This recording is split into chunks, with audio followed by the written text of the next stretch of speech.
So now we're going to combine everything in the previous lectures, and we're going to actually make our first program. So before we make this program, we need to talk a little bit about documentation. We talked about mnemonic variables as a friendly thing for humans. Another thing that's a friendly thing in programs for humans, and you will tend to realize that the human that you're being friendly to when you're writing code and you're doing it well is yourself. So good variable names are going to help you a lot. They might help your teaching assistant, but they're also going to help you. And comments. Comments are a way for us to add text that's ignored by Python to our programs. And so it's a great way to give a little idea what's going on in code. Maybe there's a couple of lines coming up that are 10 lines long that's a little complex, and you want to say, oh, all this is really doing is reversing the order of these two things, or who knows what.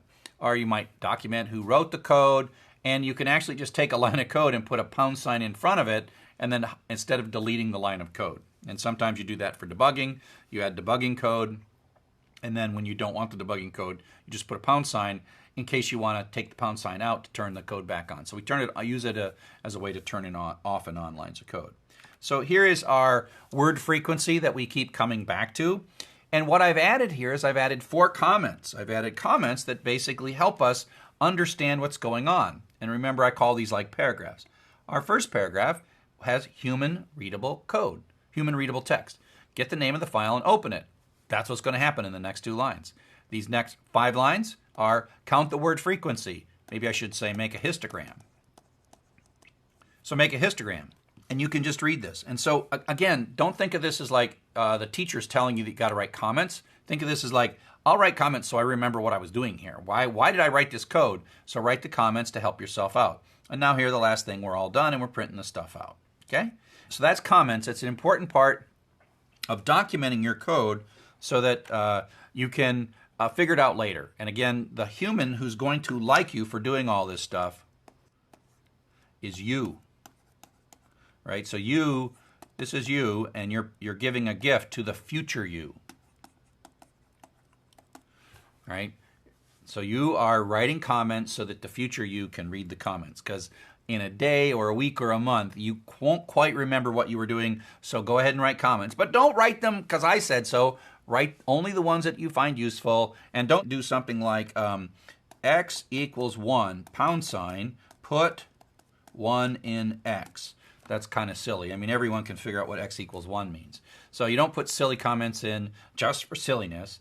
You just put them in so that you can, especially when you have to understand what's going on here, so that people don't have to read quite so detailed. And one of the things they would do is they would read this and check to see if it really did what you said it was going to do to help you debug it, for example. So that's comments. Documentation, very important. Okay, so now we're going to do our first programming code. Now, the pattern that's going to happen in here is a pattern that I call, and I was taught 25, 30, many years ago, input, processing, and output are the essential things that computers do. They gather some input, maybe from a file or from a web service. They do some work to it, and then they produce something. In, work, out. The work is the hard part, usually. And so this program is our first program that demonstrates all 3 of those things, input, processing, and output. And it's a 3-line program with 1 comment. So the problem that this program is trying to solve, for those of you who have traveled in the U.S. and traveled everywhere else, is that the ground floor in hotels in most of the world is the 0 floor. And the ground floor in the United States is the 1 floor. And so you might find yourself in a European elevator asking what is the equivalent United States floor to this floor that I'm sitting on? So if I'm on floor 7, what would be this floor if I was in the United States? And that's the problem we're going to solve. Now, it's probably not going to make us rich if we build an app for this, but perhaps someone can get the European Elevator Converter app into some app store, and maybe you will get wealthy after all. But for now, it just is sufficient to teach us about a full-blown program that does input, processing, and output. It's as simple a program as I could make. So let's take a look at it. A comment. Convert elevator floors. That has nothing to do with Python. Has to do with you or me reading about this. Then input. Well, remember, input prints out the prompt and then pauses and waits. And then we type, and then we type the enter key, right? And then this 0, this is a string. This string ends up being input in the variable imp. And then it continues to the next line, and it works on the right-hand side. We're going to pull this string 0. We have to convert it to an integer, otherwise we can't add 1 to it. If we just int +1, we'd get a traceback.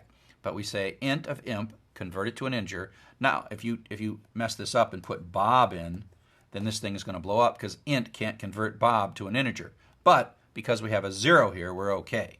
So then we add 1 to it and store that in USF. USF, mnemonic variable name, United States floor, imp, the input we got from the user. I'm using good variable names here. So we store this in, and so we got that becomes 1, and then we print out US floor, comma, USF. Remember, the comma produces this little space down here.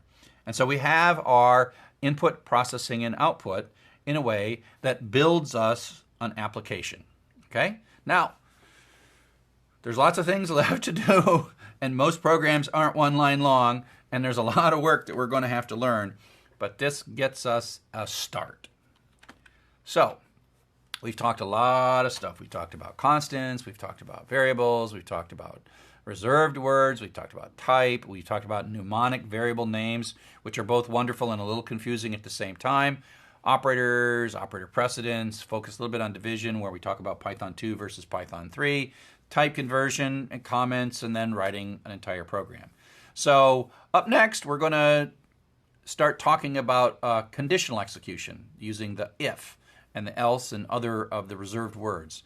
And this is where some of the intelligence starts to seem to come into computers. So up next, conditional execution.